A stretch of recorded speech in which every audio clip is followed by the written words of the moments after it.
Mao Zedong was the founding father of the People's Republic of China and ruled from 1949 until his death in 1976. In 1956, Mao started what is known as the Great Leap Forward. He attempted to make China into a socialist country through collectivization and rapid industrialization. This was not done correctly and caused about 30 million deaths from starvation and malnutrition. The failure of this movement caused Mao an inability to retain power for himself and his followers.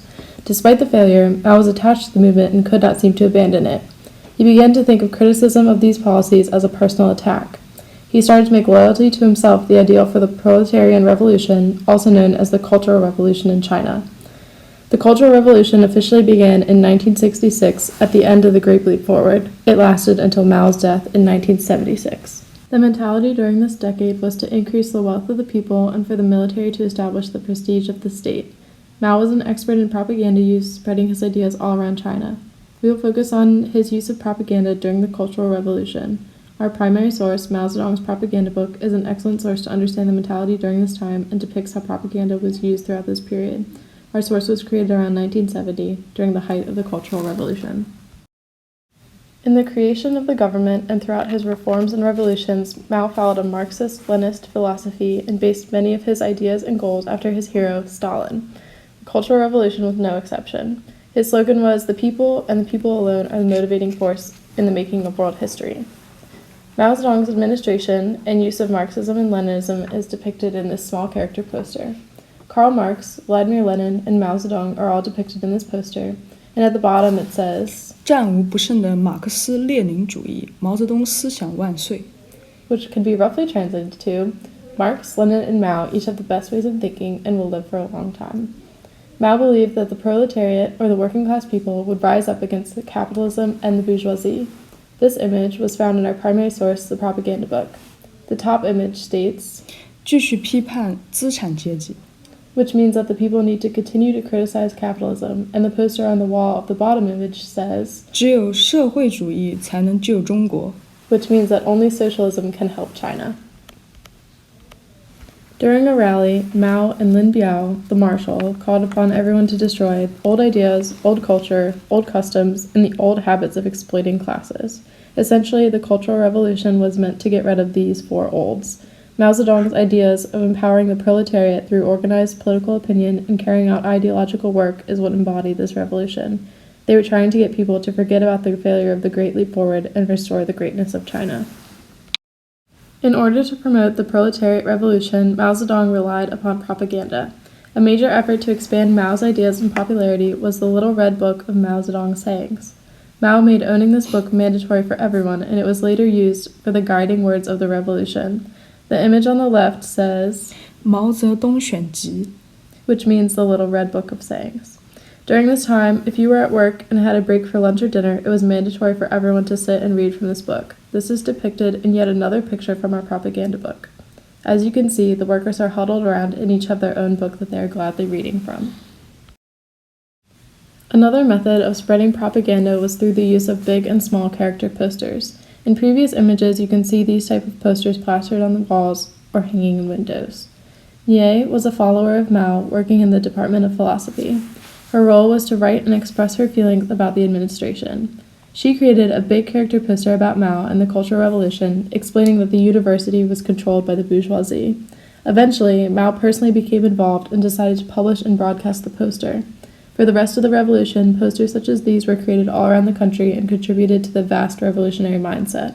These big character posters were enough to cover entire walls, but some examples of the smaller ones are similar to this one, that says, 毛泽东引导我们向前进, or Mao lead us to a better future, and depicts Mao as the sun. Another example is this. The banner at the top says, 毛泽东万岁, or Mao is the best, and at the bottom it says, 伟大的领袖，伟大的统帅，伟大的导师，伟大的舵手，毛泽东万岁万万岁, which roughly translates to, Our great leader, long live Mao. These posters are just a few examples of the propaganda during the Cultural Revolution. The people that led the creation and publication for these posters were called the Red Guard. Looking at pictures from the propaganda books such as this one, the red armbands worn by the Chinese people might become apparent. These armbands were worn by the Red Guard. These people were volunteers that replaced campaign committees after Mao's party lost control at the very beginning. The first Red Guard organization was set up at the end of May 1966 by left-wing students of the middle school attached to Tsinghua University. In August of 1966, at the very beginning of the Cultural Revolution, Song Binbin, a student, was allowed to put the Red Guard armband on Mao's arm, signaling legitimacy of the movement nationwide. By November 26, 1966, less than 3 months later, Mao had about 12 million Red Guards all over China. These Red Guards were not directly under the control of Mao Zedong. They used the little red book of Mao Zedong's sayings to interpret what Mao might want. Therefore, if a poster was put up in a middle school saying that changes in dress were necessary, it was safer for the Red Guards to go along and enforce it rather than oppose the new rule and risk being denounced as an anti-revolutionist. Although most of the images show the Red Guard as adults, Mao's support was actually mainly from children that were still in middle and high school.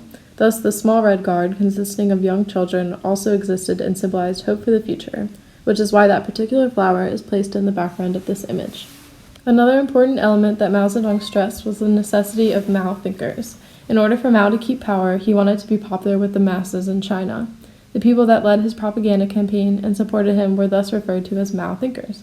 In this image, the propaganda book uses an analogy. They explain that much like a ship cannot cross the sea without a sailor, the revolution cannot occur without 毛泽东思想 or Mao thinkers. The Red Guards, the Little Book of Sayings, Mao thinkers, and other parts of the Cultural Revolution that we have seen depicted in the propaganda book has almost all been motivational and empowering material. In reality, the Cultural Revolution was not as successful as these propaganda books made it seem. There were harmless effects of the revolution, such as name changes of roads, buildings, and more. However, the Cultural Revolution also caused physical, emotional, and psychological damage to the Chinese people. This is partially shown in images such as this one, where the working class is shown ganging up and removing people who work as writers or in any other type of profession that was considered to be bad for society. Everyone turned on each other in the name of revolution. Families that were suspicious of getting their wealth from exploiting classes were looted. People were thrown out of their homes and forced to move in order to, quote, make their capital redder, unquote. People denounced their teachers, workers, friends, and relatives. Those denounced would face public humiliation, expulsion, beatings, and sometimes even death. At one point, Mao even announced, quote, to rebel is justified, unquote, and did not pursue criminal responsibilities for murders or other crimes committed during this time. For example, this poster says, 谁反对毛泽东就砸烂他的狗头 which means that anyone opposing Mao would be fought. Shockingly, the most terrible crimes were from elementary and middle school students that were caught in the fervor of the revolution. During the Red Terror, in both August and September of 1966, people were expelled, beaten, killed, and their property destroyed. During these 2 months in the city of Beijing alone, 1,772 people were killed. Overall, the Mao Zedong propaganda book gives insight into the Cultural Revolution and the mentality during this time.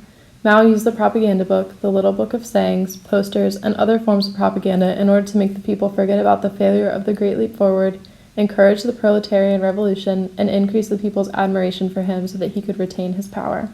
Every image in the propaganda book has an air of power, equality, and hope for the future. The book also serves to be a guide for the Chinese people during this time.